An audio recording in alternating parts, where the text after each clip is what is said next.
and think that taking another sip will help wash the taste out. I don't know. Yeah. But that second sip, you're like, actually, it's not that bad. By the time you get about halfway through, you're like, oh, hey, this is good. It's always that first sip that hits you, and you go, oh, God.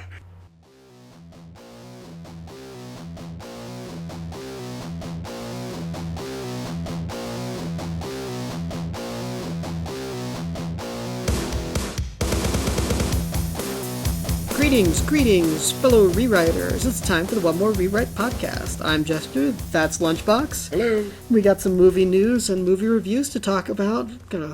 Alrighty, so let's just kick things off here with one of my favorite upcoming movies, which would be the Suicide Squad movie. Last time we talked about how they were doing reshoots because they were going to add more comedy and levity and lightness to the film. And now apparently we have Jai Courtney out there saying that no, the Suicide Squad reshoots were to add action scenes to the movie, which I don't get, really, because it looks actiony already. Right. He said it was to bump up the action. He said it was plenty funny already, and it was to bump up some of the action scenes. Yeah, okay. So, let me just Although somebody else that was tied to the production, anonymous tied to the production, came out and said, no, we need to put more comedy in there. Yeah. So is it bad that I trust the anonymous voice more than like the official mouthpiece coming out and saying, oh, no, it was for action. Well, this is plenty funny already. Well, yeah, okay. Even you who have like been, very much pushing, saying, oh, it's going to be fun, you don't know what you're about to miss, have got to be getting a little bit of prickles of worry at this point with how many times they've said, oh no, well, it's not actually going to be this way, then come back and said, actually, it is going to be this way. They've had so many take-backs and so many double-backs at this point. Just in production, like, oh no, that's not really the Joker's final look. Well, yes, it is. Like, oh no, we have lots of comedy in the film. No, it has plenty of comedy already. Well, it's come on. I see where you're coming from on it. I think that it's just one of those things where we kind of watch these things too close. I don't know. I think it's a matter of... it's like, we're kind of obsessed with Suicide Squad. Like, I definitely want to see it. You don't want to see it. But I'll probably see it because I see everything. But at this point, I'm probably not seeing Batman versus Superman. I know. I thought it was great. I was hanging out with some people at work, and one guy walks over and goes, hey, so, any of you see Batman versus Superman? And everybody goes, the furtive look around like, no. Everybody's like, no. Like, and these are guys like every week, one of them, like, these are my movie guys. They're all sitting around talking about the movie they saw this week. Yeah. And they're all talking about the new movie that just came out. And it came over and said, so, anybody see? And he's like, and everybody's like, no. Like, none of them had seen it. I'm like, really? None of you? Like, you're the guys that go out and see movies every weekend. Yeah. Nobody here? Okay. Apparently nobody's anxious to see it. Yeah. All right. And I know that's not going to be the case with Suicide Squad. No matter what, like, you're going to have at least one of those guys out there is going to come back and go, Suicide Squad is so amazing.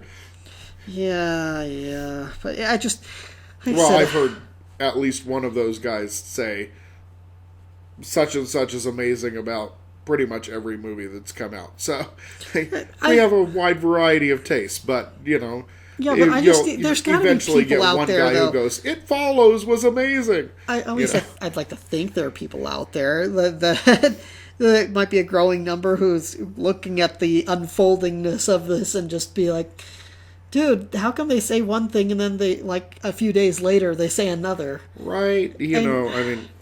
Okay, and maybe it's just because starting to sound like politicians, for goodness sake. Yeah, like, I was for it before I was against it. I don't know. It might just be because we follow movies so closely. We follow it a little too close. But and somebody misstates something and then they got to retract it. Yeah, but even so... Wait, are we talking about the elections again? Yeah, no, really. But there's got to be people even who don't pay as much attention to this stuff as we do, who gotta notice at this point that they're out there constantly, well, feels like constantly, anytime Yeah. they have like a major announcement or do something major, that either looks like they're trying to copycat something with their Guardians of the Galaxy-esque, here's our music montage of Yeah. awesome 70s music, to show off the action and comedy. We're putting more comedy in because everybody said that Batman v Superman was so abysmal. Yeah. Which No, apparently they cut out stuff that was even darker. So yeah, it's looking like, forward to that. it's just like, geez, really? I just, the forehead temple rubbingness continues every time I hear more about it, and I try not to hear more about it, and just, this is supposed to be mainly about Suicide Squad, but seriously, the way that Batman v Superman has impacted future WB/DC comic properties, Yeah.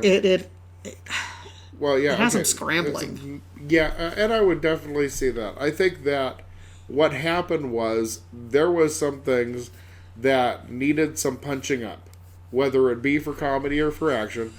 There were some things that needed some punching up, and so they had to go back and do some reshoots. Yeah, but doesn't this make your confidence slide? That happens on nearly every film, definitely every big budget film. But in the They case of have to go- Suicide there's Squad, it reshoots- looks reactionary. There's Everything reshoots looks on reactionary that everything. they've done with this so Every far. single big budget movie has reshoots. They always do reshoots. That is true, but their it's handling the of it. timing that makes people do this speculation. Yeah. And I think that, you probably wouldn't have as much speculation if it weren't for Like, people come the out timing. and make wild rumors because Batman, Superman does this horrible flop, like this giant belly We flop. don't know that it's a flop yet. We're just assuming because we know how much they spent on production and advertising, okay. and Technically, they could break even, maybe. I don't think anybody's expecting them to make money at this point. They're hoping for break-even territory. Well, there's an account in Hollywood that can tell you how Titanic lost money. Yeah.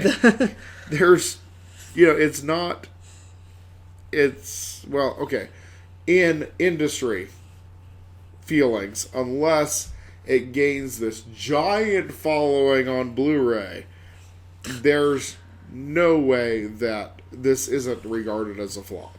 That's true. Like, even if they do end up making money on the darn thing, there's no way it's not going to be regarded as a flop. Yeah. John Carpenter in the long run didn't do that bad. Still regarded as a flop. Yeah. You know? I mean, it True. ain't Cutthroat Island, but... Yeah. There's movies that end up making money in the long run that are regarded as flops. Yes. Just because of the abysmal way that they were received when they first came out. Yeah, and which is why you've got Suicide Squad looking like they're scrambling to make sure it doesn't turn into a flop, because the common knowledge, I guess you would say at this point, is that Batman v Superman is flopping. Yeah. So in order to save the rest of the properties, in order to save any future JLA movies, which they're still going to go forward with, they're in too deep right now. So to quote Sum 41. They're still going. They're going forward with with the JLA and the DCU and all that. Yeah, Justice League and apparently forget who it was, but apparently they want Ben Affleck to direct the Batman standalone movie, which I hope he does, because apparently he's co-directing the Justice League movie, which I'm fine with, because I think we've heard and seen his work in the past, and actually he does make a pretty good director. He is. People make jokes about Batfleck and Benefer and all that, but if you actually look at his body of work, probably not that one that happened in the Colorado Mountains. What was it, Phantoms or whatever? But if you look at like his directorial work, it's actually the bomb and Phantoms, yeah, okay, stuff like that. It just that ensures confidence. But I'm sure you know what, it's true though, because Phantoms was a crummy movie, but he was pretty good at it. Okay. Before we get totally off topic here, it just. I think the main gist of what we're saying is because Batman v Superman was so bad, it's now affected Suicide Squad, and you're probably going to see repercussions of that to come. I mean, we could just be speculating, but it's how else do you say it? It's hard not to see the correlation between the reshoot, like a sudden announcement of But reshoots. correlation is not causation, as we all learned on the internet. Yeah. But, they want to make money. Everybody wants to make money. But Right. and seeing that, And it may make money. money.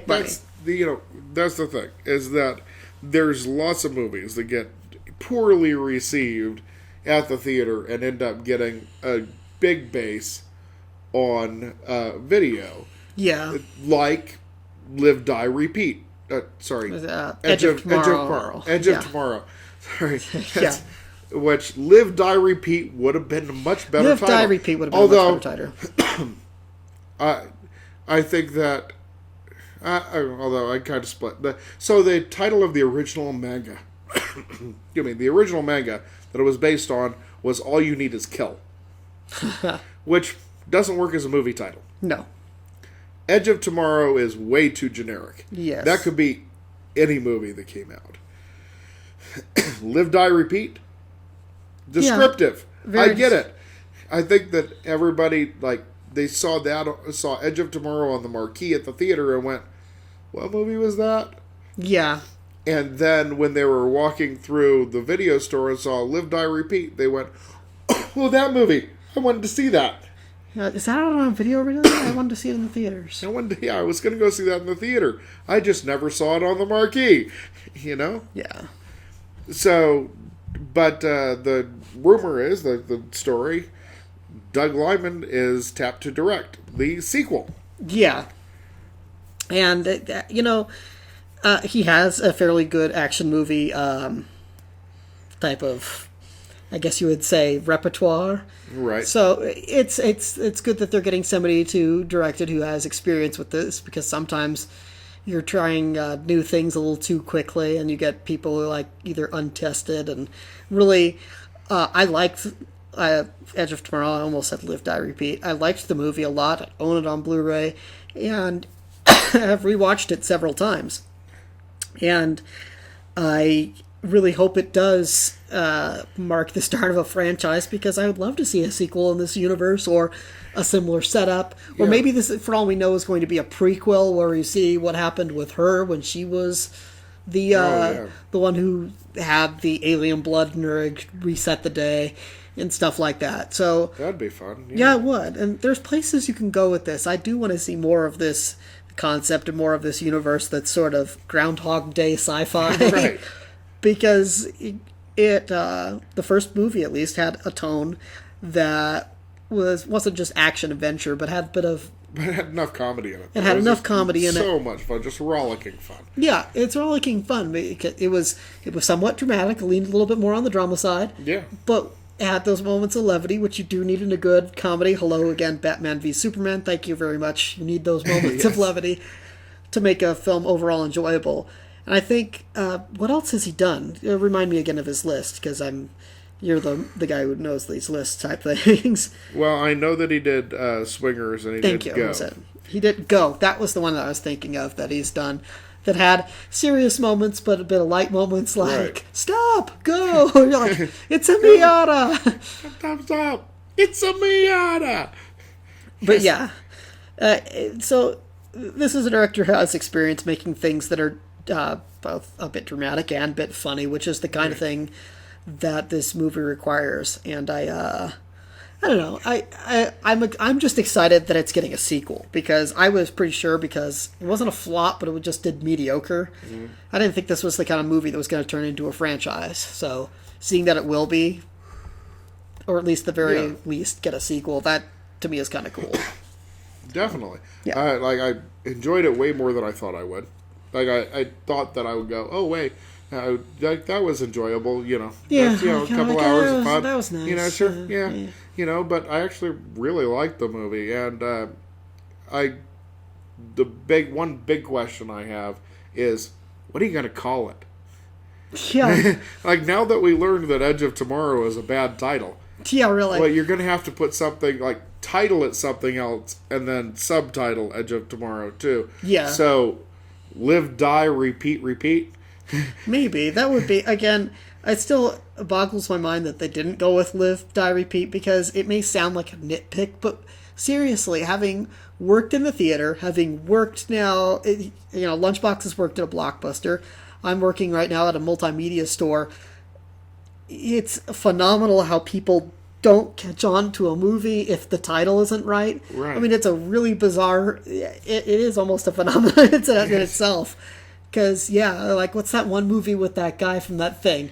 It's a joke, but it actually happens. It's just weird. But Live, Die, Repeat. Live, Die, Repeat. It's exactly what this movie is, and it nails it. And it nails it. I'm kind of hoping that it's its title, actually, because then people would say, oh, it's Live, Die, Repeat, too. Why are they calling it Edge of Tomorrow, too? Yeah. Well, as we like to say, we'll wait, we'll see, and I hope that this gets moving along in production, because I want to see it in the next couple of years, Yeah, for sure. Wonder if it'll have Tom Cruise again. All right, why don't we talk about some casting news that's come down the pike in the past week, and some of it's fairly cool, some of it I'm kind of like, oh, that's nice, and, well, I'll just start with that's kind of nice, because I didn't know that was happening, and that would be, there's a new star for the voice of Speedy Gonzales. Now, until you had, sent the info to me that this was happening, I didn't even know there was going to be a Speedy Gonzales movie, because I thought that Ted Turner and all the justice, social, whatever warriors of the world declared that he was racist, despite the fact that there's a lot of people in Mexico who think that Speedy is a hero, and I never thought of Speedy Gonzales as anything other than a hero, but that could just be because I like mice. So, Well, yeah, but if you pick up the classic Looney Tunes, like the cartoons, you can get the Speedy Gonzales cartoons now. They actually put them out. Thankfully. But there's a disclaimer at the beginning. Which is... that some of this might seem racist. Which is stupid, because... But they're a product of a time. Okay, but have you watched Speedy Gonzales lately? This is by somebody who obviously doesn't know what the frick they're... somebody just it's a character. That means it's automatically racist. Have you ever? He's always the star of these things. He was always getting one over on Slowpoke Gonzales, not so much. Yeah, I just thought of him as just was he his brother or his cousin? I don't know. I think it was his cousin who was visiting. He was just kind of,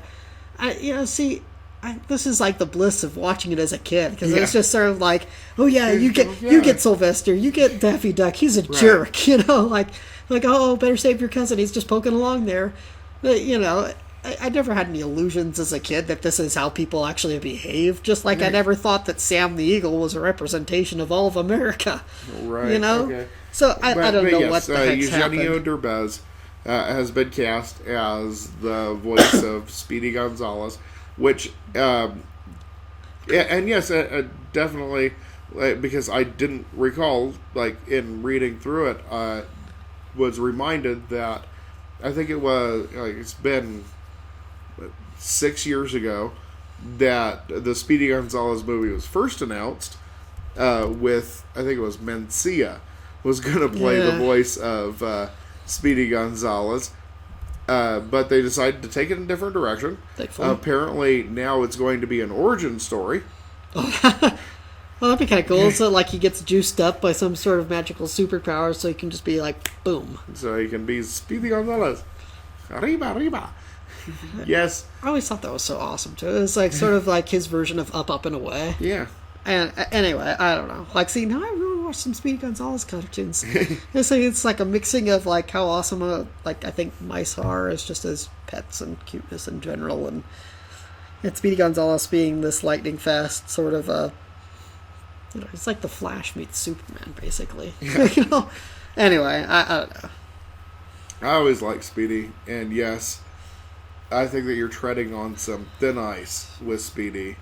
As far as I'll say politically correct crowd on this one, because it's not inherently racist to have a Mexican mouse. But if you go back and watch the cartoons are kind of racist. Yeah. See, I always find that as just... When was the last time you watched a Speedy Gonzales cartoon? It's been a couple of years now, because they've been banned because people are so... I don't know. A couple of years, you watched it when you were 10. No, I used to have a VHS from when I was 10 that I actually watched a few times, but since our VCR died, I haven't had a chance to watch some of those old ones. I don't know. I don't want to digress too much into this. I just feel like it's the actual cartoons themselves. I know the specials. Like, you probably have, like, the Easter special or something. Well, we have the Easter special, that stuff for sure, but I'm talking about the old ones where, like, he'd be running rings around Sylvester, which I never got how Sylvester would be obsessed with trying to eat characters that can talk back. It's just kind of freaky. But anyway, he's running back, stealing cheese for the people of Mexico. People of Mexico. He's like, anyway, I remember those cartoons. He was always the hero. He was always the good guy, so I don't know. I always feel bad because, like, Speedy is one of those characters that I want to see more of. So I'm happy to see that there's, like, casting news. This guy's apparently a writer, director, and actor, so that's kind of cool. You got a very versatile guy in the role of Speedy. And I don't know. Maybe it'll go somewhere this time. Maybe it'll go somewhere this time. But it's been development hell for years. It has. Who knows if they'll actually ever make it to screen with an animated Speedy Gonzales. I hope so, because I like Speedy. And I don't know. It's like he's the hero. It's like I don't get it. Maybe this is why I've like was just always so annoyed at the whole PC-ness, because like it just spilled into so much other things where like, yeah, there's some need for cultural sensitivity in places, but when it bleeds over into like this guy's a hero, and if you want to like remake him for the modern era, don't like think I don't know. I don't want to digress too much. It's just. Here, I'm having high hopes for Speedy Gonzales. Yeah, I would definitely really like to see a Speedy Gonzales movie, but we'll see if they'll ever get it out of development hell. Yeah, well, since we're talking about casting news, let's move on to less cartoonishness. Actually, I don't know if you could call it any less cartoony. We're going to talk about Charlize Theron being cast as the villain of the upcoming Fast and the Furious 8, or Fast 8. I know they like to abbreviate the titles and such, but, it's kind of cool, actually. The most confusingly named franchise. Yeah, the Fast and the Furious, Too Fast, Too Furious. I think at this Fast point Furious, it's become Tokyo Drift. more confusing than Rambo or Rocky. Yeah. I think that they're settling in now to the Fast category, because now it's been around for a while, so you can just start, it's a Fast and the Furious sequel, so we'll just put Fast and then the number that we're on. I'm sure when they get to 10, it'll be Fast Furious X, Right. Because that sounds more intense. Anyway, so Charlize Theron... But it was Furious 6, Fast 7, and now Fast 8. You're going to lose people if you talk like that. So anyway, Charlize Theron has been cast, and I think that's kind of cool, because not only did I think she was great as Emperor Furiosa in last year's awesome movie, I got to predicate it with that, Mad Max Fury Road. Furiosa Road. But, Theron has been in a lot of movies as more of a dramatic actress, and seeing her... Like Mighty Joe's Thumb. Yeah. I was thinking, she was in Monsters Ball, wasn't she?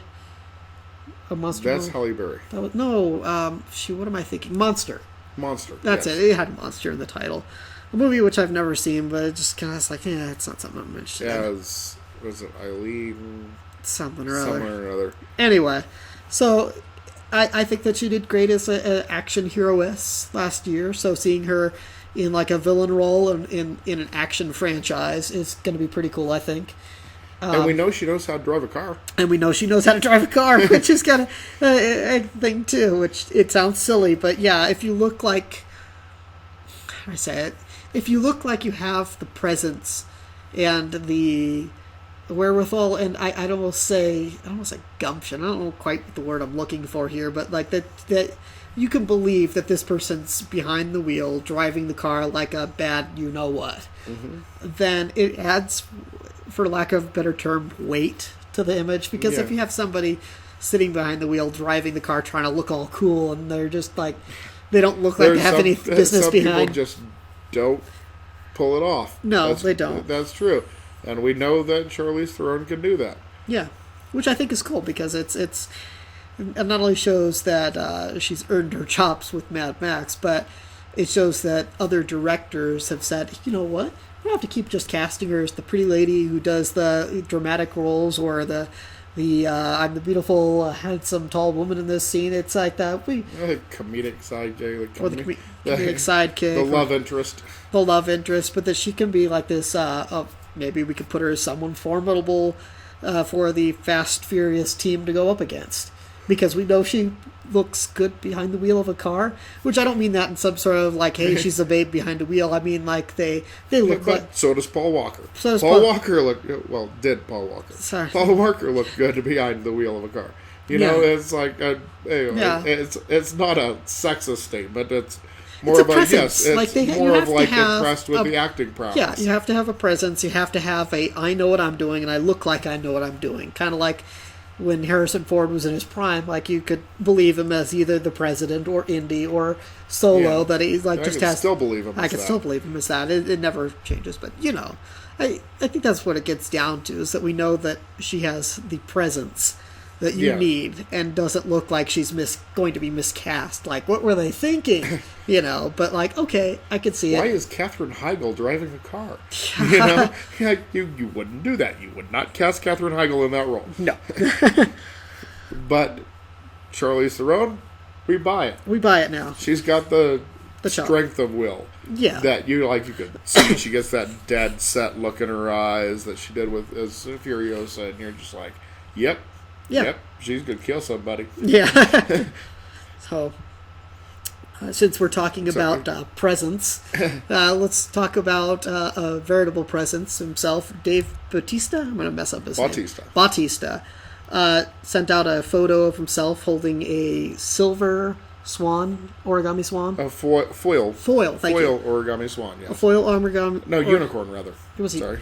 You said swan. I said swan because Because you think origami and you think swan or origami swans automatically. But yeah, he sent out origami unicorn, which is him teasing involvement in an upcoming small movie you may have heard of, sequel to Blade Runner 2. Yeah. Which I, to be honest, have never seen the original Blade Runner. But and shame on you. And shame on me for that. And I admit that is a shame on me. I need to find the time to do that. But I find and watch the director's cut. And the theatrical cut is. That I know. At least, even not having seen it, I've heard enough to know.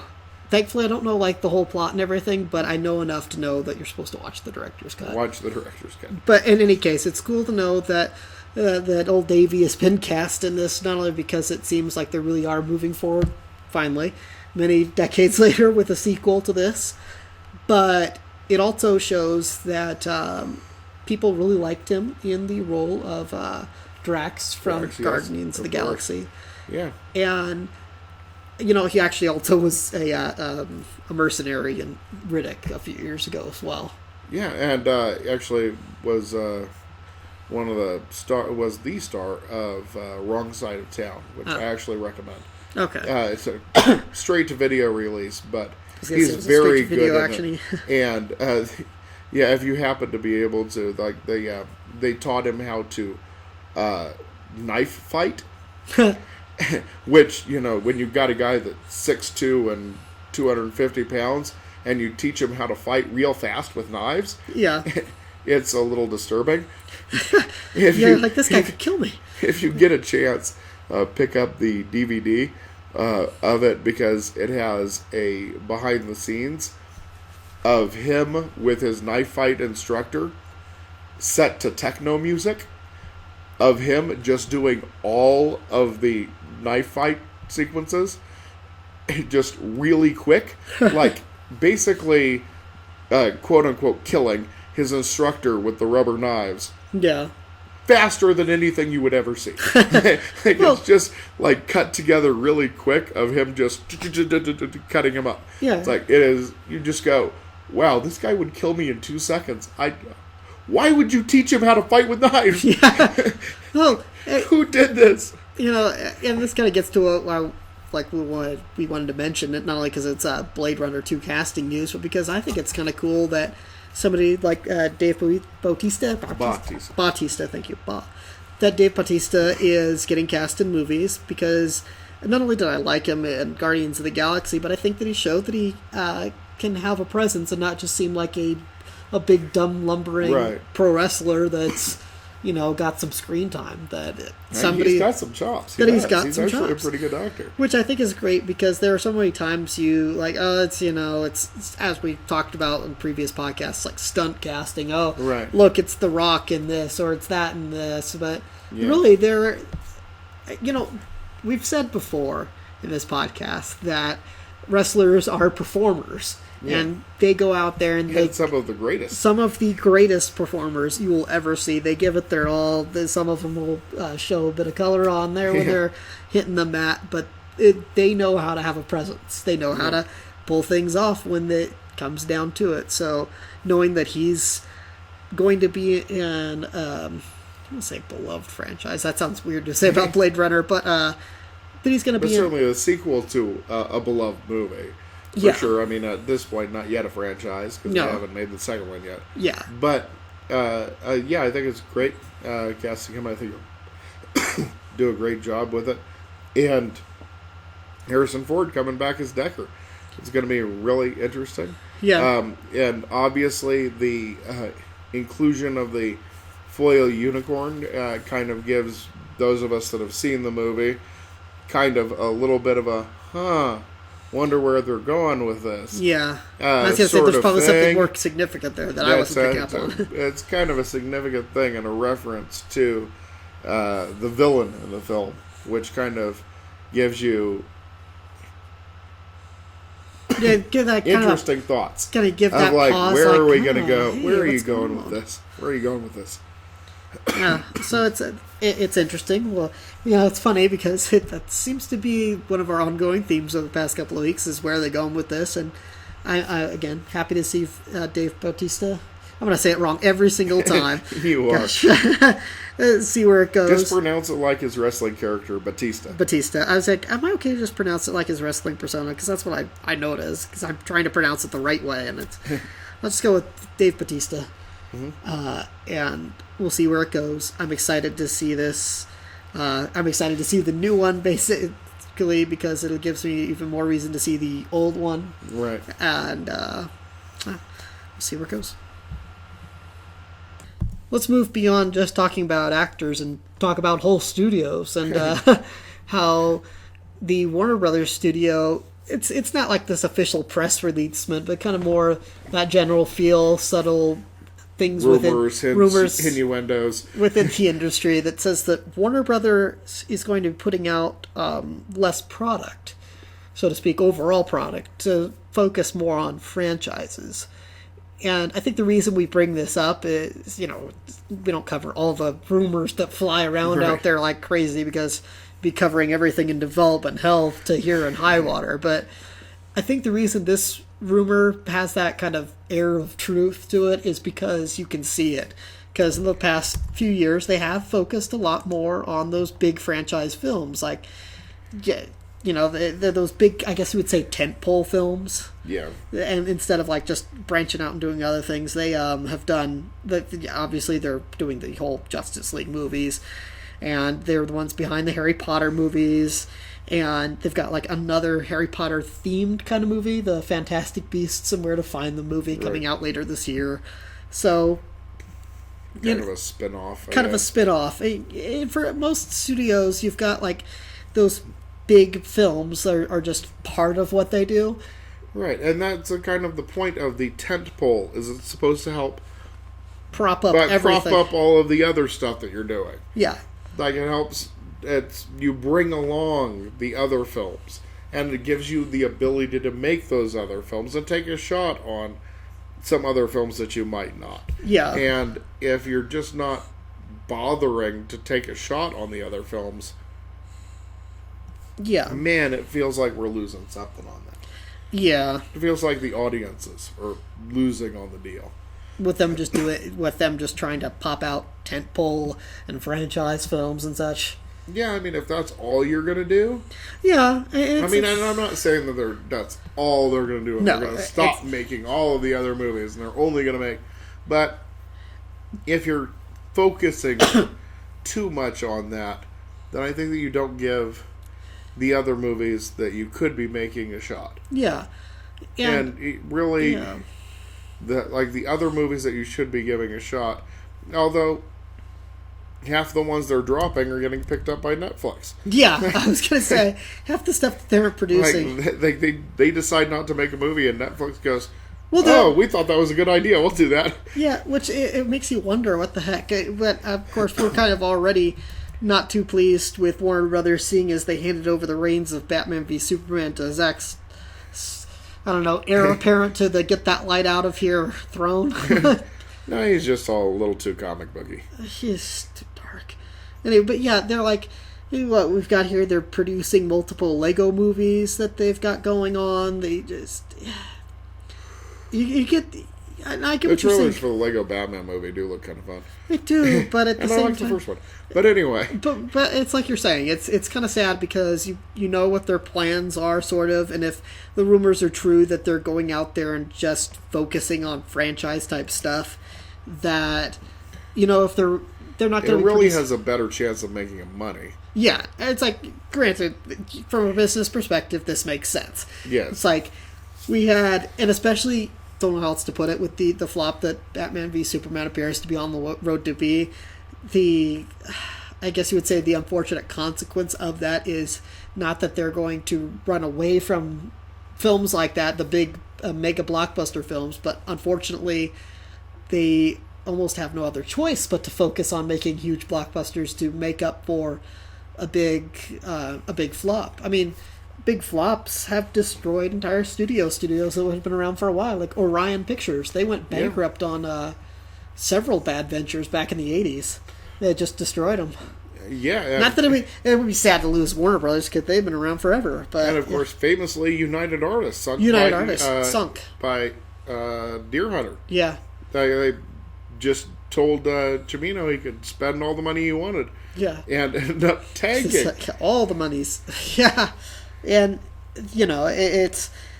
I think that it's a smart move on their part. It may not be, I guess you would say, the best for making movies that'll last forever and ever, but not to say that I don't No, it like. was Heaven's Gate, sorry. Yeah, I was going to say... Deer Hunter is the one that made him money. Deer Hunter made money, and it's the one that brought... That's, it was that's Heaven's why Gate. they gave him That's money why to they make gave him Heaven's money. Gate. I was going to say, something seemed wrong about that. Yeah, it was Heaven's Gate that did it because Deer Hunter had done so well. Yeah. But yeah, it's sad that the repercussions of it is in order for them to stay afloat, they see that potentially, again, this is just rumor, they think that they have to refocus on big action. Right, and or really, action, when it comes right down to it, if you want movies. to make money in Hollywood, you got two options. You can steal it from somebody's cash register. Anyway, you can make the giant movie and hope that it makes you $1 billion, or you can make the tiny little movie for nothing and hope that it catches wildfire. Yeah. So, you know, if you make your widget for $1 and it ends up selling for 20, you go, woohoo, I made money. You know, make it for 100 and sell it for $1 million. Woohoo, I made money. It's the middle ones where you make it for 10 and it ends up selling for 12. You go, well, I made a little bit of money on that. You go, well, if I make this big one or this little one, or I made it for $800 million and it made $1. Yeah. Which happens entirely too often. Like, they don't want to do that. No. They want a better chance of making a whole lot of money. And I understand that from a business perspective. From a movie-going perspective, some more $20 million movies would probably be better to have in the mix. Yeah.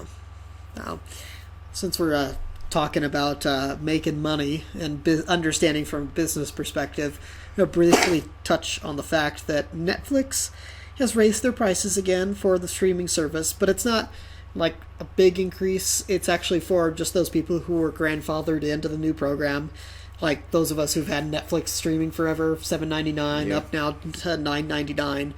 And I wanted to touch on this briefly because Animaniacs is now on Netflix, which is kind of cool, and that's a Warner Brothers property.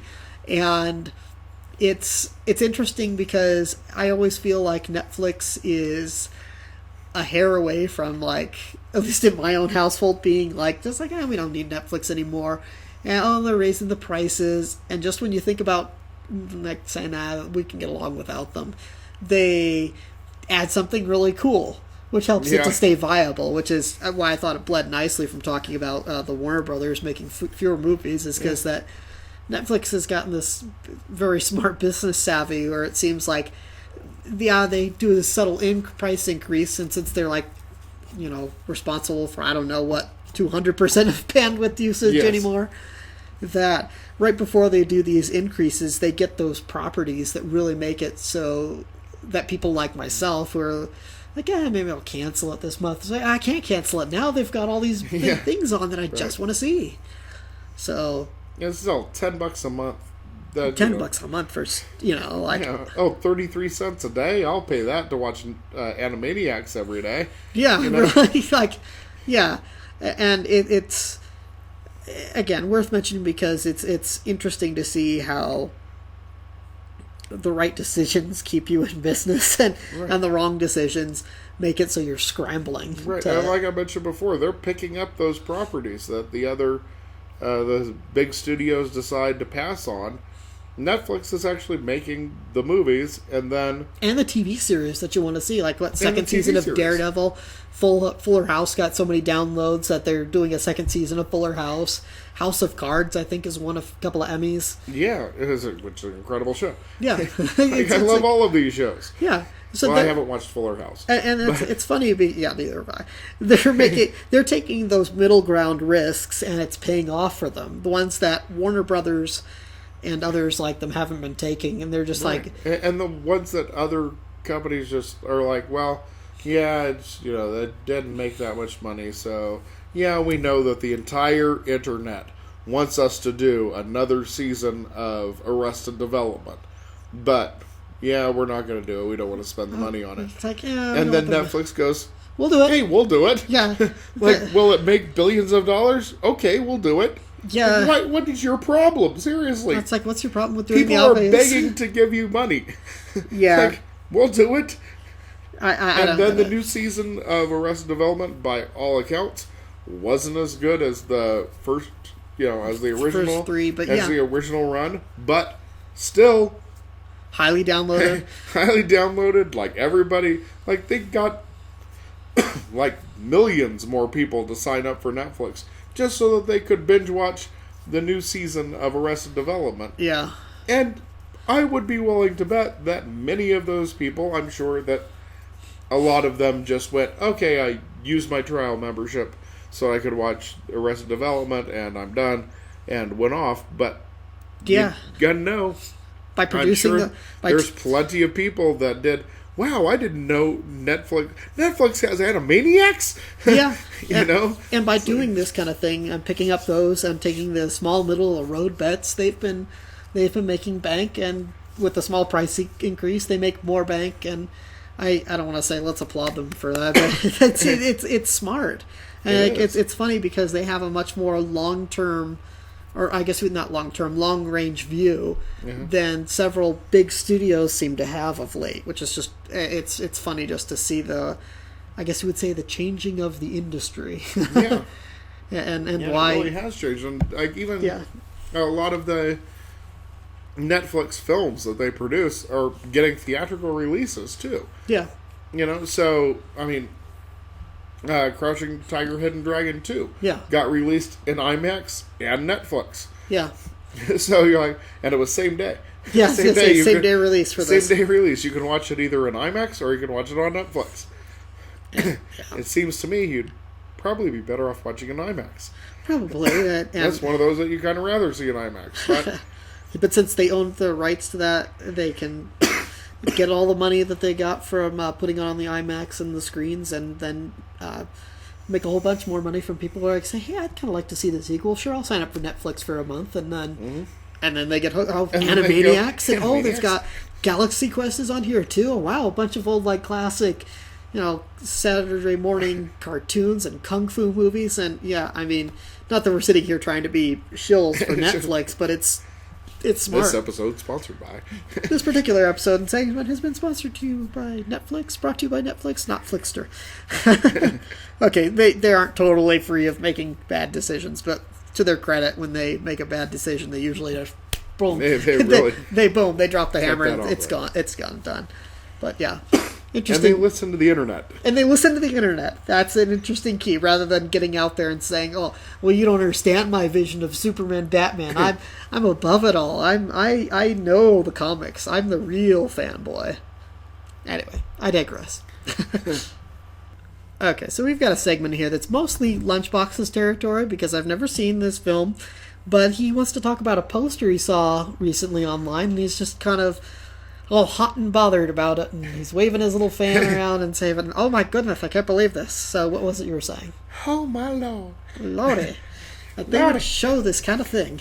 Anyway. But yes, and this past week, of course, the internet was abuzz with the teaser poster for Kingsman 2. Yeah, actually, I haven't seen the movie, but I do know that people are like, "What in the world?" Yes, because the teaser poster came out, and the teaser poster is essentially a spoiler for the first film. So if you haven't seen the first film and you see the teaser, then you kind of know a important moment from the end of the first film. Like, kind of like a climactic moment from the first film is given away in the teaser for the second film. It's like, I was gonna say you're gonna try to not spoil something by completely about a spoiler. Not spoil that by spoiling something else. Let's talk about. Well, we can talk about a reasonably old spoiler that everybody knows. So it's like if they said, if somehow people gave away the trying to think of a reasonable spoiler, Rosebud. If people gave away, they were making Citizen Kane 2, and they, and the poster for Citizen Kane 2 was, "It's not just his sled." Yeah. Yeah. Like, what?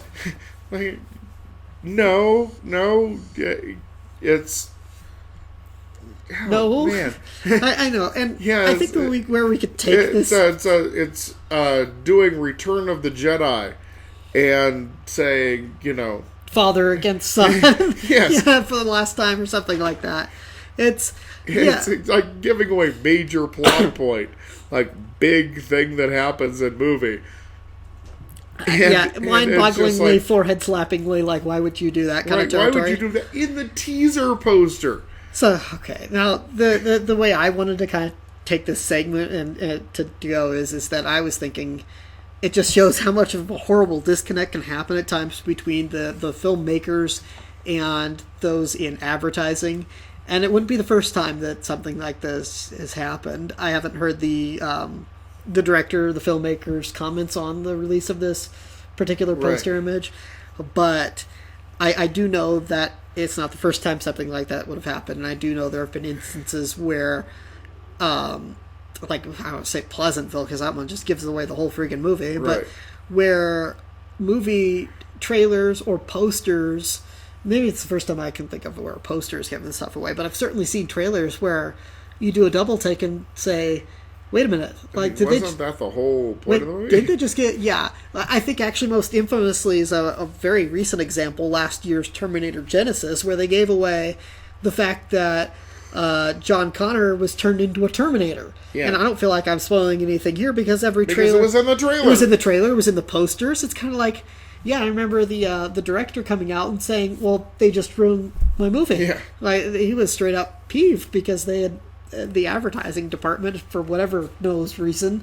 Yeah, I can't remember specifically, but I do recall that there are some times when the poster has. I know that there's been a time before. I know there's been a time before. That's not coming to my mind, but trailers are the easier example for me to think I will say this for it: it's a brilliant poster.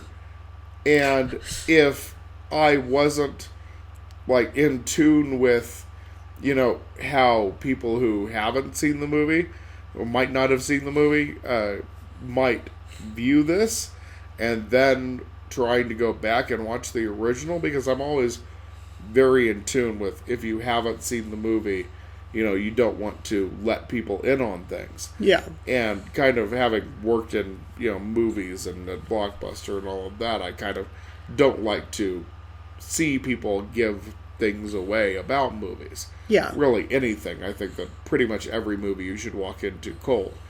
But because that's the way that the director meant it. But as a fan of the original, seeing the poster, I did a little squee. I'm like, oh! Because it's exciting if you've seen the original movie. If you haven't, you go, huh? And then if you ever go back and watch the original one, you're like, oh, yeah. To say more would be to do spoilers. I was going to say, unfortunately, I think we have to wrap up the segment around here before I start spoiling. Before you stumble into spoiler territory. But yeah, it's interesting the way that marketing just sort of can give stuff away unintentionally. I just don't know what point we morphed from. Like, I want to go into the movie as cold turkey as possible to, right. Like, I'll just give it all away. 5 minutes for a trailer? Sure, why not? People aren't going to see Pleasantville anyway. Right, exactly. Well, I tell you, if you want to see Kingsman without any spoilers, watch it now, because you will run into some sort of advertising that's going to spoil it for you. If the teaser poster does it, the rest of it's going to do it. So, yes, see it if the poster is already starting to spoil things, then the first trailer is going to probably ruin the entire first movie for you. So, if you haven't seen Kingsman and you're interested in it, you better go see it now before it's too late. Before it's too late. Yeah. All right, time now to talk about a small art house flick that's coming out this December. You probably have seen the trailer for it by now. Everybody has. It's for Star Wars! So, the Star Wars episode Rogue One or whatever, can't really call it episode 8 because it's a spin-off film, the first spin-off film. Official spin-off film. We keep on, adding little, addendums or whatever to this. A Star Wars story. But yeah, so the new Star Wars Rogue One trailer has dropped. Which actually is officially subtitled A Star Wars Story. Yes, I was going to say, it's like, you can just keep on tacking stuff on. So, do we want to talk about what we liked, what we didn't like? I don't know.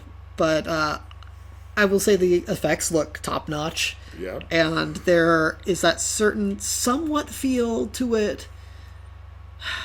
And it's original Stormtroopers. It's original. It's not new Stormtroopers. It's not new Stormtroopers. It's not prequel Stormtroopers. It's original-looking Stormtroopers. No, but it's the Stormtroopers look was more like the Star Wars. The original. Yeah, the original. New Hope.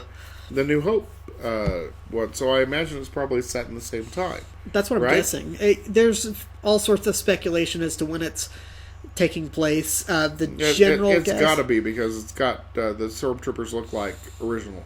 Yeah, and that's the general. I don't want to say consensus, but that's the general feel that people have is that it must be it must take place before even A New Hope.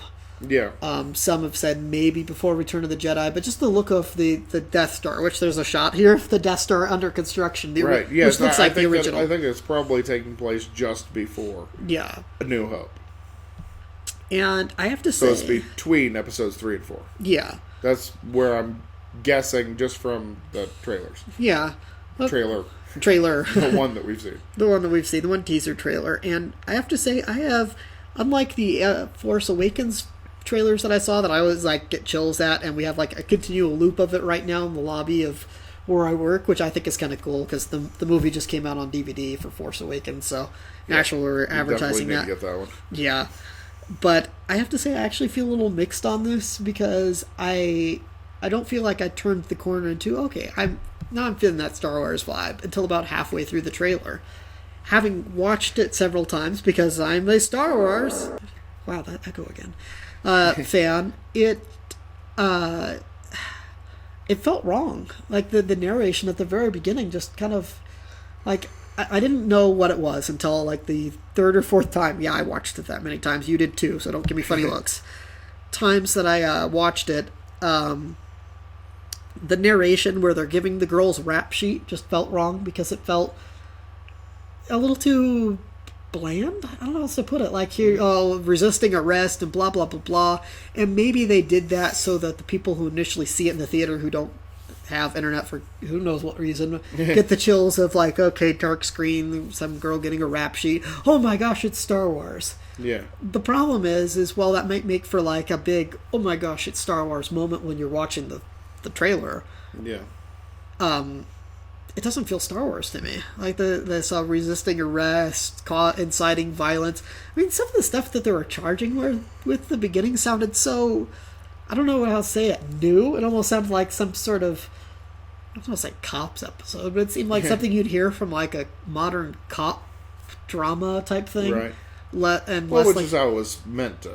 Which is how it's meant to feel, but it doesn't feel like Star Wars. And it didn't feel like a Star Wars trailer to me until about midway through. Then that's when you get the guy like with the sword chopping up the stormtrooper, and when you get like explosions of that phenomenal shot of the AT-AT walker, and then Forrest Whitaker, they are giving like this kind of like really compelling "what will you become" kind of moment. Yeah. And you know, I'll say like once the visuals really kick in, that's when it starts to feel more Star Wars for me. But because of the way they're trying to introduce the main character, I was honestly a little shockingly turned off by it.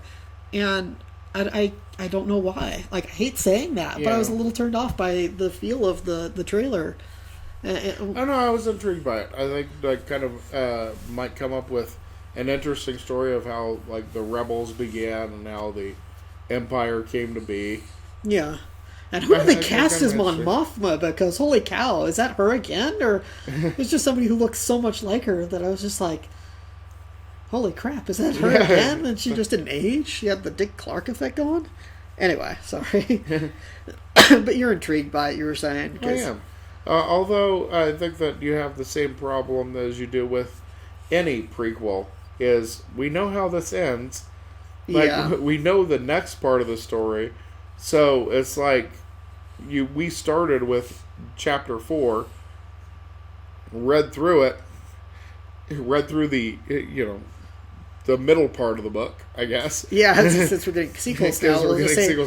We read through the middle part of the book, and then we went back and read chapters 1 through 3, and now we're getting chapter 4.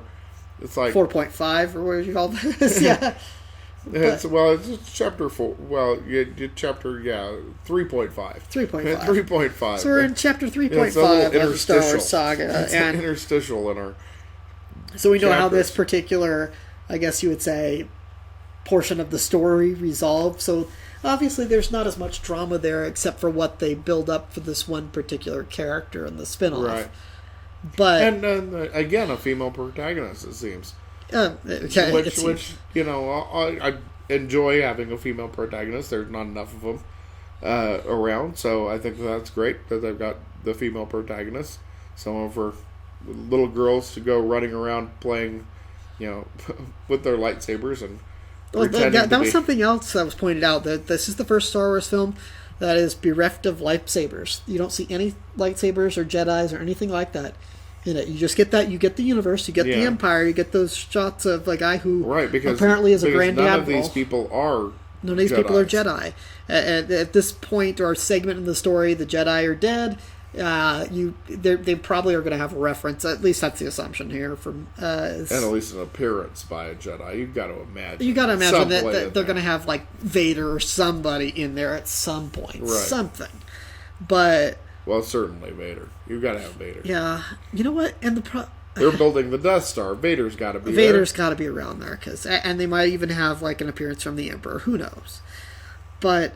And honestly, the other thing, too, is like, whereas, like, Rey and Finn and people, I know there are people out there saying, oh, it's too multicultural, and it's like, I didn't notice it with Force Awakens, because it was just like, this is happening in Star Wars universe. There's Han, there's Luke eventually, there's Leia, there's all these characters that I know, there's some new ones here, and they're off on a grand adventure. I almost feel like the trailer played up a little too much that it's a she, if that makes sense. It's like, Why do I care that it's like she's the rebellion? I don't know. It just might have been me listening. Yeah, it's you. Listening to the way that they cut the trailer. Yeah, it's you.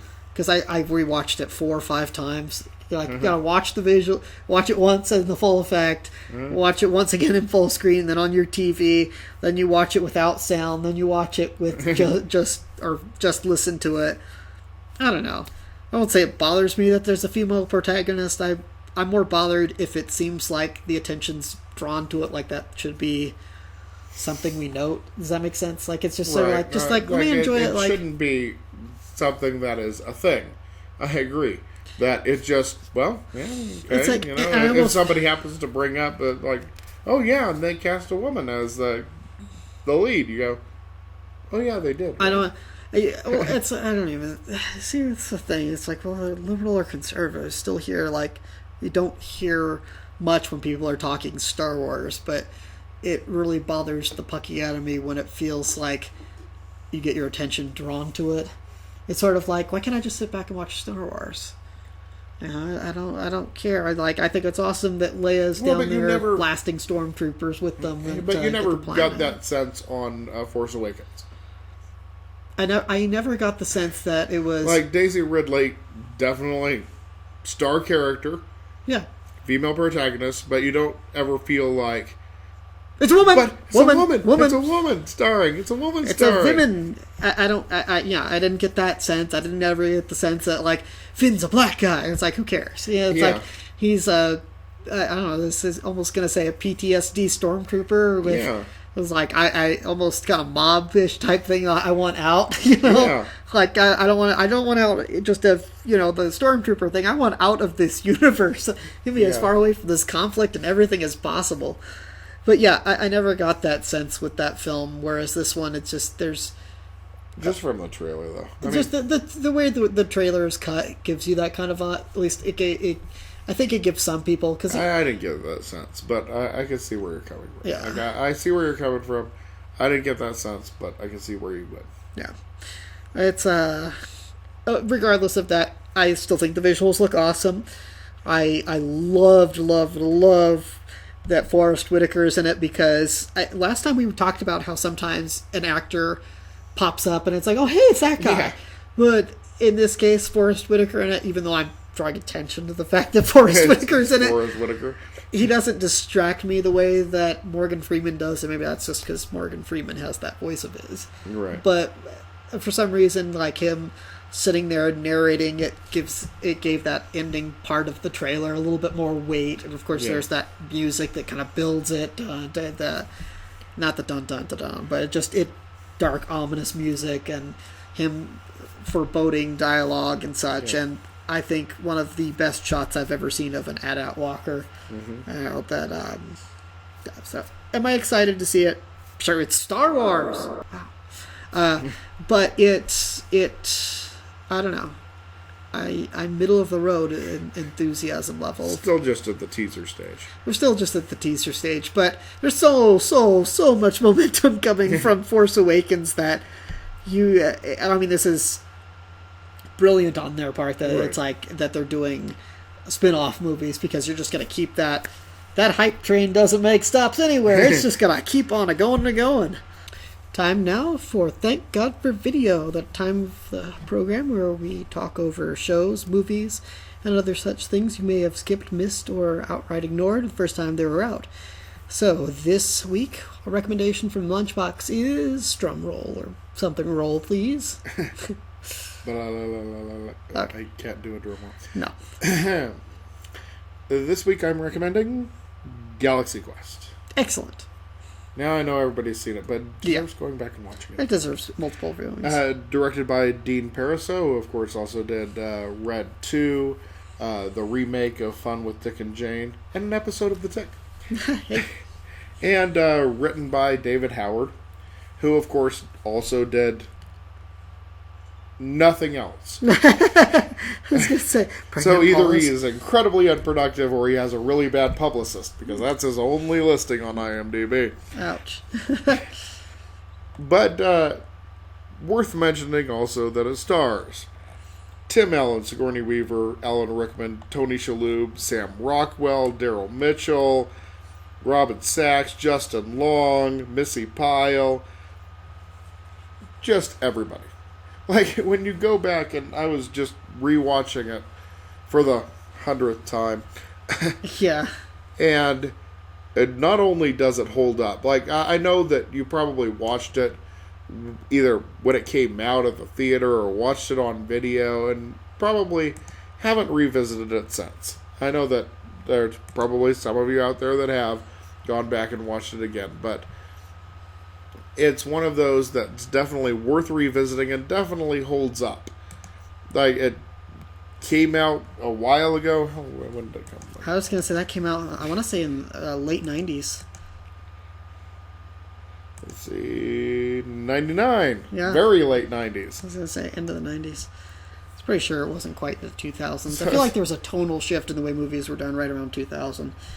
But yeah. But yeah, about 17 years ago, you'd expect it to seem a little dated. It does not. No. It definitely, like, that movie could come out today and you wouldn't, like, think anything odd about it. No. And it's so it's funny and it's charming. Yeah. It is. It's great. Tony Shalhoub, totally perfect. Yes. In that movie. Like, it is just really one of those movies that so you enjoy. Of course, if you have not seen, what's wrong with you? You haven't seen Galaxy Quest. Haven't seen it. But if you haven't seen it, it's a send-up love note to yes, Star Trek. It's a Star Trek, yes. And to the Star Trek fans. Essentially, the crew of Galaxy Quest, a TV show that is basically like Star Trek. It's you essentially can't beat around the bush. It's essentially a Star Trek. It's basically TV Star show. Trek. Ends up they're at a convention, and the commander of their starship ends up running into some people who say that they're aliens. He does not believe them, and ends up trying to kill gets beamed up, tries to kill their nemesis, and just kind of wanders off, and on wandering off gets shot back to Earth, at which point he realizes that these people were for real. Yeah, because he's thinking it's all just some sort of setup where it's a bunch of fanboys wanting him to star in a fan film, which he does for a lark and for money, of course. I gotta mention the key thing I think is that basically all of them become sort of washed up actors who are still cashing in on the fact that they're doing this Star Trek send up thing or whatever. Right, they're basically they're showing up at the convention to sign autographs. Yeah, and there's really have nothing else. Like Alan Rickman played. Alan Rickman's character, rather, played Richard III on the stage. And he's still just, signing autographs for the Galaxy Quest reunions and cutting ribbons at the opening of the new electronics store. Yeah. And quoting cheesy lines that he hates. And yes, and by Grabthar's hammer. Yes, all of that. And it's kind of, in the same sense, a little sad about the story of how, you end up getting stuck in that and kind typecast and all of that. But I think that that they end up becoming, getting to pretend to be heroes. Yeah. And, a lot of fun. And, I think that's something that sells it and makes it great even years later, aside from the fact that the ensemble cast is great together and they play off of each other so well, and the whole, oh my gosh, there's really aliens, and for some reason they think that we're actually these...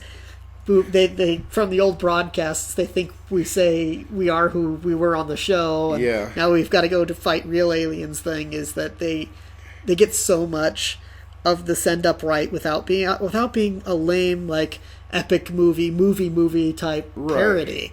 No, it's never a parody. It's never a parody. But there are little things that they riff on that are just so fantastic. Yeah, and they get those little moments right. I was going to say the little moments in it are so awesome because you're like, that's great, and it's not laugh out loud funny, but it makes you smile. Like, one of my absolute favorite moments in the film, and it's so subtle, it's easy to just pass it by, is the way that Tim Allen's character kind of shifts his weight in the chair and puts his hands on his chin is this great mimicry of Bill Shatner and his pose, so to speak, in the captain's chair. It's just it's great.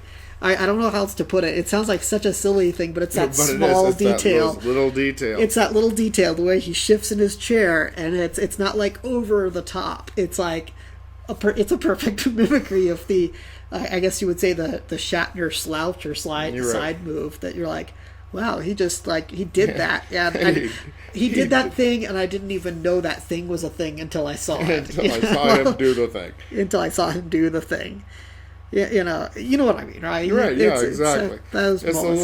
little subtle touches that really made the movie. Yeah, and again, what makes it so timeless. Yeah, exactly. It's a lot of fun, and until like go back, rewatch it. Definitely go rewatch it at your earliest convenience. Yes, it's on Netflix. It's on Netflix, so you can't miss it.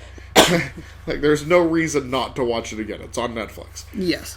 And you will not remember how many of the background characters, how many of the other aliens that you don't remember, because you remember like the main people, Yeah. but you don't remember all the people that are standing around them. Those are all famous comedians now.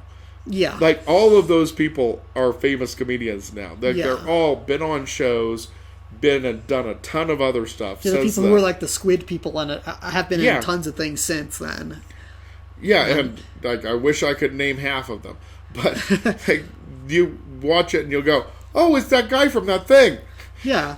It's just like Guy Ritchie. He's in that as that guy, Yeah. as a red shirt basically, who's trying to tag along. But he's No, been, that's not Guy Ritchie. Sam Rockwell. Thank you. I don't know why I said Guy Ritchie. Jeez. Because But yes, his name is Guy. His name is Guy in the show. His name is Guy because he's that guy. Yeah. Because he's that guy. Do I have a last name? What's my last name? Yeah. But yeah, Sam Rockwell in it is great, and it's I don't want to say before his career took off, but right as it was taking off. It's like, Yeah. so if you haven't already seen it, you're an idiot. And apparently they were going to do, Amazon wanted to do Galaxy Quest 2. Really? And they were lining everybody up to do it, and then Alan Rickman died. Oh, jeez. And they didn't know if they could still try. They were going to try and do something with it. Tim Allen got a TV show, and so he wasn't available, Yeah. and everything just kind of fell apart at Yeah. that point. But really, how are you going to do it without Alan Rickman? How are you going to do it without Alan Rickman? Like, I'm sure you could come up with something, but everyone would be missing yeah, Alan everyone would be Rickman. like, well, but Alan Rickman, what happened to Alan Rickman? Yeah. Like, you, at the end of the day, you're just like, no, it just doesn't work without him. And it's perfectly fine as a standalone. Not every movie needs to be a franchise or have spin-offs or whatnot. Right. Sometimes you get to have standalone movies. It would have been fun if they had the full original cast come back and do a sequel. Yes. But without everybody, Without no, everybody, it's just it not the just- same. It, That's yeah, it just sad. doesn't work. Yeah. So, Yeah, what do you got? well, since we're talking about things that stand the test of time, my Thank God for Video is actually a TV series, which I wouldn't have thought of doing this particular TV series before. Okay. But my wife had been watching it in the past recently, and I was surprised because I wasn't a fan of the show. But I was surprised at the amount of episodes that I had actually seen and actually remembered with like utmost clarity. And that would be The Wonder Years, which I say it with the utmost clarity because I was thinking about it before we started up the podcast, how each episode has almost what I can only call the Twilight Zone effect, where you watch it once and then you recognize it instantly. And I actually was talking with my wife about it afterwards, like, so what'd you think of that? Because we'd always heard about the Wonder Years and like maybe half watched an episode here or there. Right. I watched a couple, and I had watched a few when she was rewatching it, and I was thinking it has a real timelessness to it. Yeah, it's set in the 60s, 70s, but because it sort of has that as a background, like the time period as a character itself, Right. but it's it's just really well done. Just give you an overview if you've never seen the show, or just sort of, it's like, oh, that's a TV series. It's a story of Kevin Arnold, played by Fred Savage, and basically it covers his like late junior high through high school years, and his reflections. It's got great narration by Daniel Stern over like him sort of, I guess you would say, reminiscing, because you're seeing what happened back when he was a kid, but his narration of like his reflections as an adult with Fred Savage giving reactions as he's like internalizing and your whatnot, and that's really what makes it timeless and what makes it worth rewatching. It makes it really sit apart and stand apart. It's not just a comedy or a sitcom like the whatever. It's a dramedy. I was like looking at this thinking it's got these really funny moments, these really tender moments, and it's like less than half an hour long because commercials because it's TV. Right. But so it's a 22-minute show. Yeah, so it's a 20. No, this is before advertising got ridiculous. Yeah. The most episodes are actually 25 to 26 minutes, which I think is also to its credit that they didn't have to have a whole ton of advertising during the show. But yeah, it's incredible how The Wonder Years stands up. I was looking over, they won Golden Globes for the acting. They won awards for the writing numerous years. The team there, where their names Carol Black and Neil Marlins, Bob Brush, Steve Miner, they had won like 98, 99, 90. They were either nominated or won. This show was continually nominated and winning awards, and I wouldn't have known that. I mean, I know it was good because it seemed to be one of those things people watched, but... And a lot of people talked about how much they loved the show at the time. It was just never one that I really got into. I never got into it either, truthfully, but I did remember when the episodes came up, as my wife was watching them in the background when I'm like doing writing jobs, I was like, I remember seeing this episode, jeez. And I'm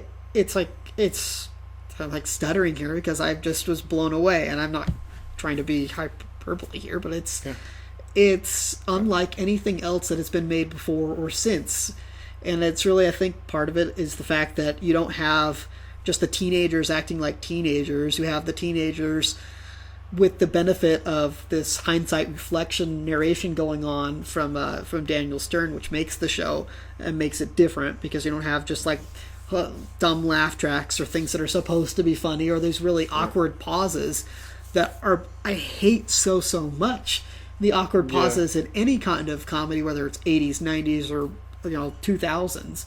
Like most comedy shows seem to have, God, they just rely too much on that uncomfortableness. But what's great and what made it so that I was actually willing to watch these episodes and try to get into the series was the fact that it had the narration over those pauses where you're like, don't have we're relying on the dead space to fill in the comedy. You're right. And Daniel Stern is a funny guy, but having him both be poignant and funny at the same time, like I was an idiot, and like I can't believe I just blew this, or like she meant the world to me, this dental hygienist or something like that. These high school crushes, and I'm like kind of probably blathering on about it, but it's again like the only thing I have for comparison is Twilight Zone, because it is not just of the time, but it stands apart in a weird way that you can't put your finger on. It's just like it comes down to a great mixture of writing and acting.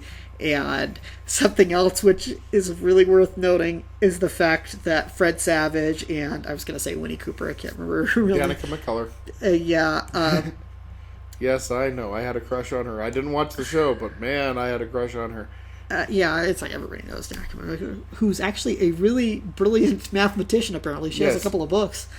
A few books on mathematics. I mean, it's like the theme song, the Joe Cocker like take on the "Bye with a Little Help from My Friends," the Beatles tune, Beatles tune, and I would say, of course, Joe Cocker did it better.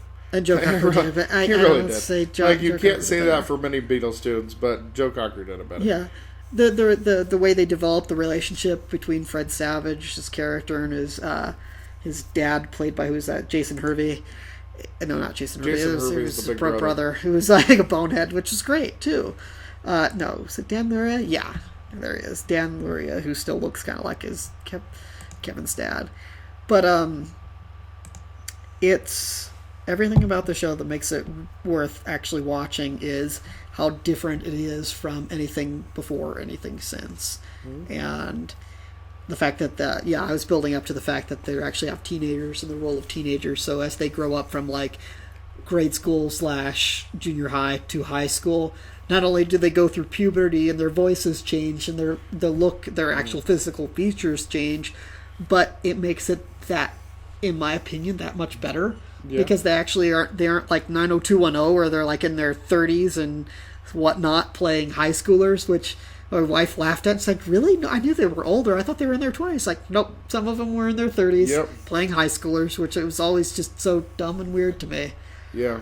But it adds a genuineness to have actual, like, to see them grow up and to see them...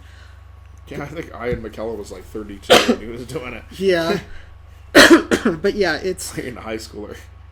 yeah, which is dumb. But Nice work if you can get it. nice work if you can get it. I get, yeah, But hey, if I still look at 32, still looked like I was in high school.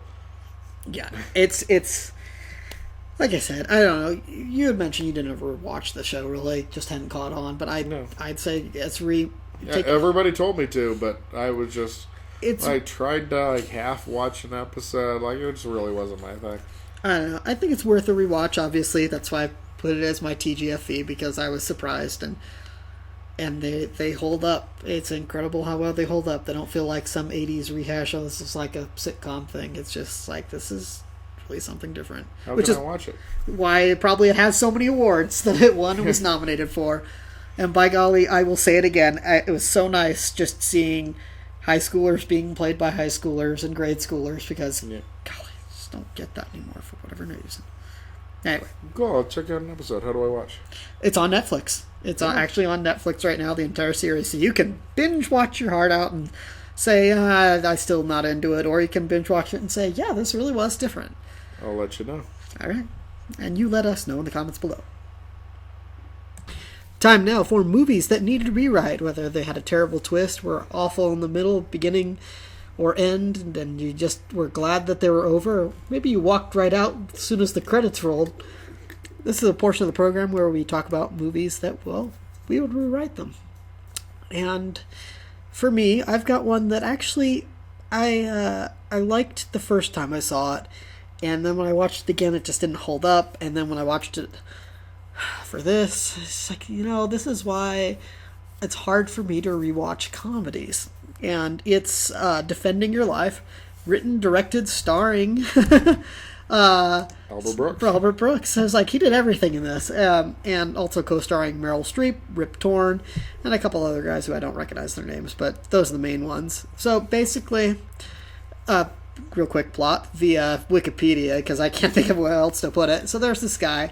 He dies, and he finds out in the afterlife that you basically have to stand trial and justify your decisions and such, and the way you lived your life. Mm-hmm. For him, he's always been a bit of a, I don't want to say coward, but he's just been the guy who took it easy. He took it a little too easy. Mm-hmm. A little bit more pushing would have led to a more fruitful life.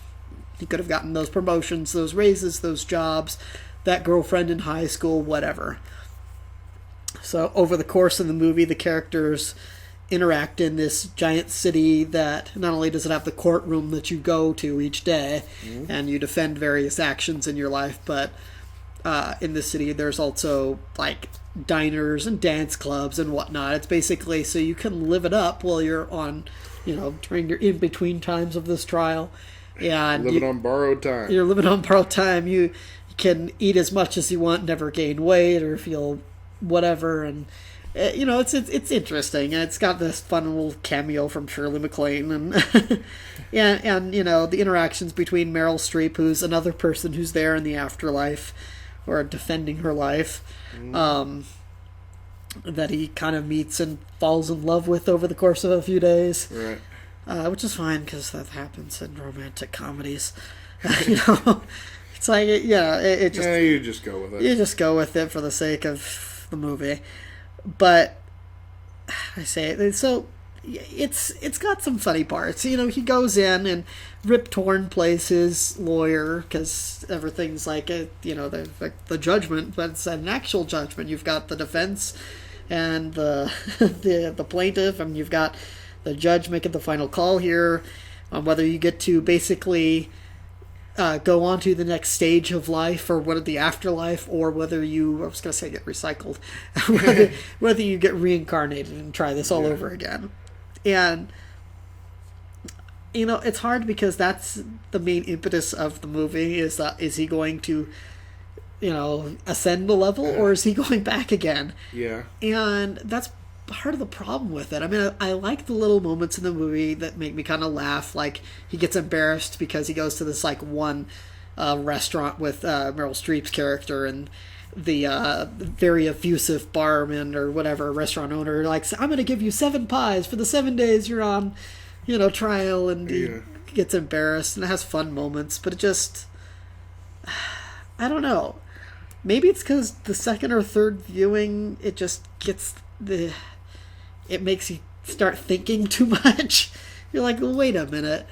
But it comes down to this moment for me when they go in.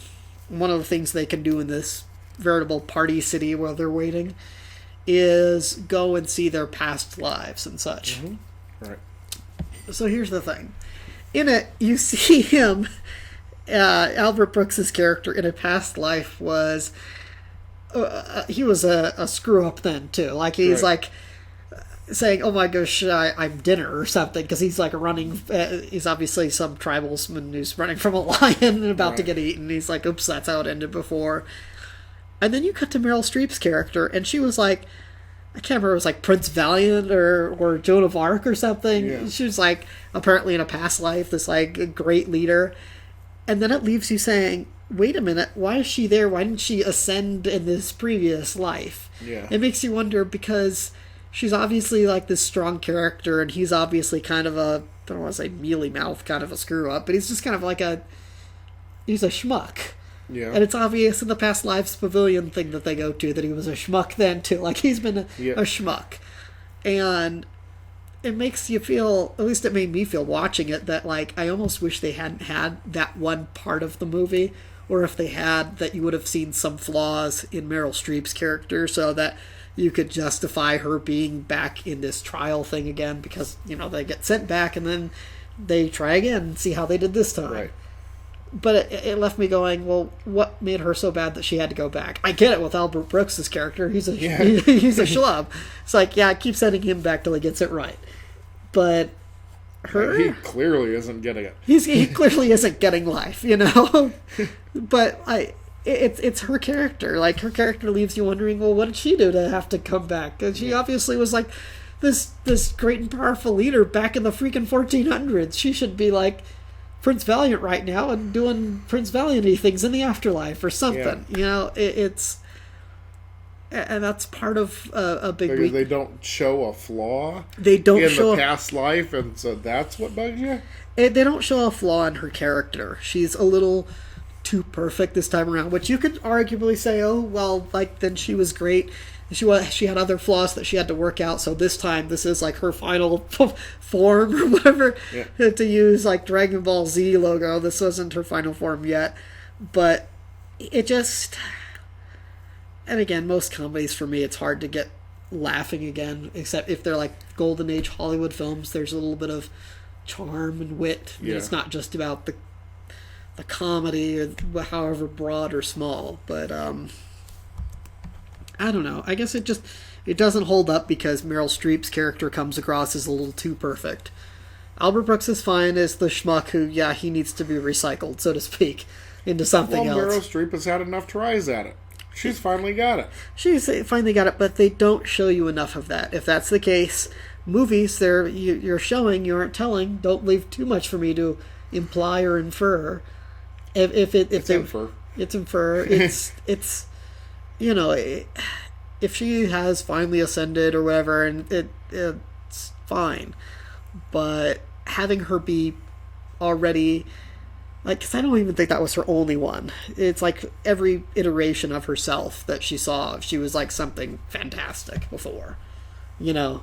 So having her look like she was already like getting life, but being back here, it just doesn't fit. If her character would have been one of the lawyers or somebody who was already on the next stage or something, and then he was fighting for her to try to stay in this afterlife with her rather than having to go back, then it would have the quote unquote romantic movie charm, whatever, would have worked for me. But it's just, I don't know. I can see that. That might make a better movie too. Like that she's on the defense and she's like trying to help him, and so like they kind of end up with their little romantic thing, and she's already ascended, and she's like, well, you know what you should have done was... You know, and kind of like saying, well, you know, I know that this wasn't right, but here's what you should have done in that situation. Yeah. You know, well, but maybe we can justify it. Like, tell me what you were thinking. You know, and so they get to talking about what he was thinking, and all of a sudden she's fallen in love with him. Yeah.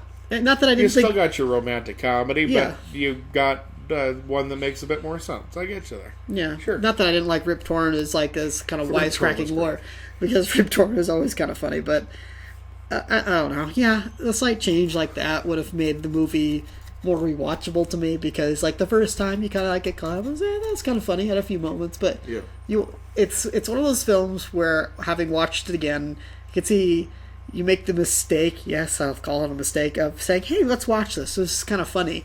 And maybe the person initially watching it with you will be kind of like, it was kind of amusing, but you're watching it the second time going, oh man, I didn't know it was kind of like off like this. I feel bad. Yeah. I just invited my friend to watch this show that wasn't that good. Sorry. Yeah. Not terrible. Not like Dr. Jekyll, Ms. Hyde bad, but but yeah, it's, again, it might just be, another thing is I just, comedies from like 80s, 90s, and modern era just don't seem to hold up to me, because they don't, I don't know, too much situational comedy. Yeah, and we lost that verbal repartee. Yeah. That's definitely missing in the modern comedies. Like, you don't get that witty back and forth like you got in Desk Set. Yeah. You know?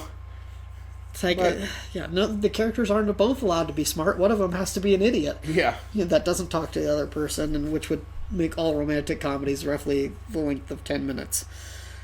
Anyway. So, what's your rewrite for this week? This week I'm talking about Lucky Number 11. Okay. It's kind of a fun little romp. It's got, lots of nice little twists and turns. It might actually be recommended. But see, the problem is, it starts out with my favorite actor, Bruce Willis. What about J.K. Simmons? Okay, my second favorite actor, Bruce Willis, is sitting in a bus terminal and talking to this guy there. And he tells him that he's going to be doing the Kansas City Shuffle. Okay. And which basically sets this up as this whole movie is going to be about misdirecting you. Right? Yeah. Right? Which essentially what it's saying. Right there at the beginning. Yeah. Except that it doesn't do that. Okay. It's a case of mistaken identity. Just like North by Northwest, which is even referenced in the movie. I was going to say. But the problem is that it isn't a misdirect movie. There's no way that you can possibly know what's going on from the context of the film. Clearly the videotape was a clever forgery. Exactly. There are surprises in the film, certainly, and twists and turns and things that you don't expect, which is fun. Yeah. Except at the beginning of the movie, you told me that this is a misdirect movie. Yeah. And you told me that I was going to, need to follow along so I don't miss any of the misdirects. But there's not that. It's just, oh, hey, surprise, guess what we just did. Oh, no, it turns out this instead of that. Without any, lead up to it, without any hints, so basically rumors, allegations. Cheats. It's a cheat, yes. Yeah. Except that I say that, and it almost makes me feel like I'm wrong in saying it. That's why it didn't work for me. Okay. Was that I felt like it was cheating. Okay. Because it didn't give me the things. Didn't lead me into it, or I couldn't go back. You have that moment at the end where the guy who's, orchestrated the whole thing is explaining what happened. Yeah. And they do the cuts back. Yeah. Through the movie of all of the things that you should have seen but you missed. Woo! At Ocean's 11, the first... the first Ocean's 11 does that very well. The remake of Ocean's 11. Remake the George Clooney one. The Clooney one. The George Clooney one. Did, to remarkable effect. Yeah. Very well. Of oh, hey, see? You should have seen that and you missed it. That does very well, along the way. And you kind exactly the way the second one didn't. With, hey, remember the scene we never showed you that happened off camera? Mm-hmm. Yeah. Exactly. And that one definitely was a cheat. Yeah. But Lucky Number 11, I'm not even sure that it was cheating. Okay. Because maybe it was just, that's the story that they were telling. They were doing it that way of, not telling you everything, and so you're surprised by the twists and turns. It's Like, you don't need to be told everything from the beginning, or you don't need to be led along, I guess. Like, one of the problems that Dad always had with Sherlock Holmes was that it's not a mystery story. No, it's not. Sherlock Holmes stories aren't mysteries, because there's no way that you could have figured them out before the end. Yeah. Sherlock Holmes just reveals something that he noticed that wasn't mentioned in the previous pages. Yeah. So it's not that. Columbo isn't a mystery story. No, definitely not. It's just the story of how he figured out how the guy did it. But you know from the beginning who did it. Yeah. It's not a whodunit. But I think that the biggest problem with it was the opening with Bruce Willis, where he says that this movie's about misdirection. That this movie is about misdirection. Is essentially what he's saying there, without actually saying the words. He says, talks about doing the Kansas City Shuffle, and you go, okay, so this is about misdirection, because that's obviously what that line is saying. Yes. And it's not misdirection. It's just there's twists and turns in this story that you don't see coming because we never told you they were coming. Yeah. It's a fun movie, and I enjoyed it, but it felt like it was cheating.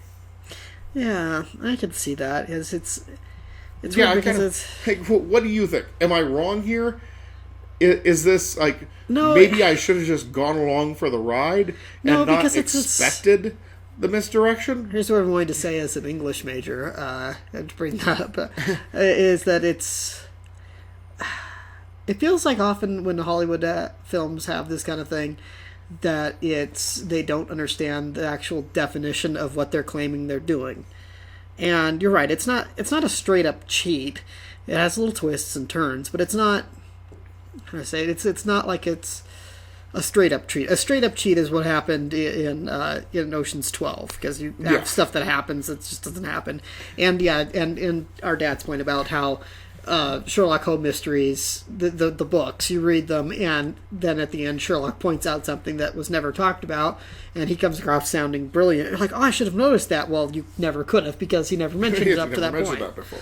Yeah. So it's not straight up cheating, but it's a lack of understanding what it means to be misdirecting.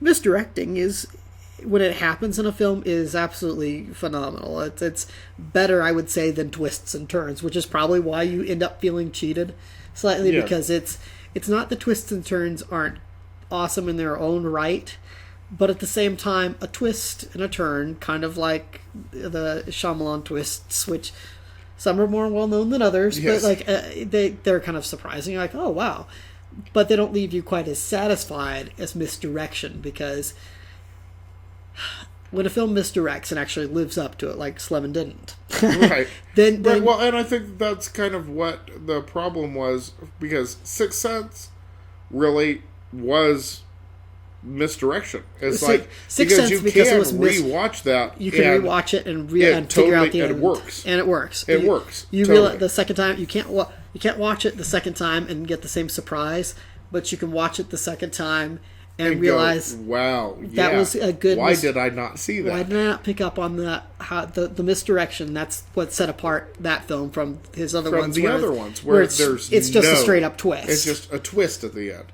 Rather than, and doesn't they don't give you any anything along the way to go on. You rewatch, give me any of the others, Village, Devil, any of those. It's just a twist. It's just a sudden plot twist. There's no hints. There's nothing along the way that you go, oh man, I totally should have got that. Yeah. But Sixth Sense, you go, wow, how did I not notice that? Yeah, how did I not think that at the start? Right. And why did that not occur to me? And that is, to me, it makes for a much better movie. It makes for a richer experience. And it's not that Slevin's not an enjoyable movie. It's that it's... It is. And Josh Hartnett wisecracking... wisecracking through the whole thing is awesome. His lines and, repartee with everybody that he encounters. So much fun. But it's not a twist. It's not a... yeah, but it's not... misdirection. It's not misdirection. It's twists, and I think it's, like I said before, it's just a case of not knowing the definition and going forward with that misunderstanding of the definition. And I hope that doesn't sound pretentious, because it is easy to get it kind of confused to think that you're... And it's lazier. And it's lazier. Like, when it comes right down to it, it's lazier storytelling. Because you don't have to build anything into it. Yeah. You don't have to subtly layer it in so that later. There's definitely not as much legwork involved in keeping it, and that's even and more so, it's got more of a task in films, because not only you're talking about making sure there's no continuity errors, but you're also making sure that it makes sense within the confines of the story, so that you're not dropping hint bombs, so to speak, throughout that a child could notice, but that you're building up that sense that that there's something going on, but you don't know quite what's going on. And when it comes together at the end, the satisfying ending is you didn't see it coming, but you should have. Right. Whereas... Or that moment when you understand. When you understand, or when you... Either when you are one step ahead of the characters. Yeah. Which I love, but what I love more is when I think I'm one step ahead of the characters. Yeah. And I think I have it all figured out. When you think you're ahead of the characters and you think you figured it out. And then the characters turn out to be a little bit ahead of you. And you go, why didn't I see that? Bingo. Great storytelling. Yeah. And that is great storytelling. And again, it's not that rewrites that we do here have to be like the movie is straight up awful and needs to be junked from start to finish. No, I liked Lucky Number 11. I really enjoy the film. It's hard because you notice that kind of a flaw, and it makes it a little less than it could have been. Right, it could have been better. Could have been better. Right. I think that's the point of the rewrite. Could have been better. It could have been better. Sometimes there's crap, but sometimes there's crap. Sometimes it's crap and there's no saving it. But it's about, like, this could have been a bit better. This could have been a good movie. Time now for Strained Metaphors with Lunchbox. Never give up. Never surrender. Yay. Is actually really bad advice when it comes right down to it. Like, sometimes you need to give up.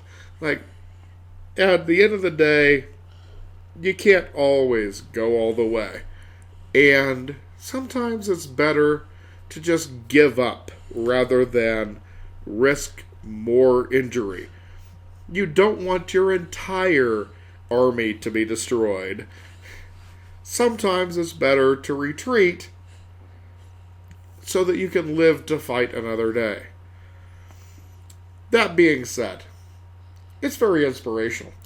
It is. So for those times when you're not going to be destroyed on a battlefield, and those times when it's not actually going to kill you to keep moving forward, sometimes you need a little inspiration when you're at that edge, when you're hitting that wall, and thinking to yourself in that moment, never give up, never surrender.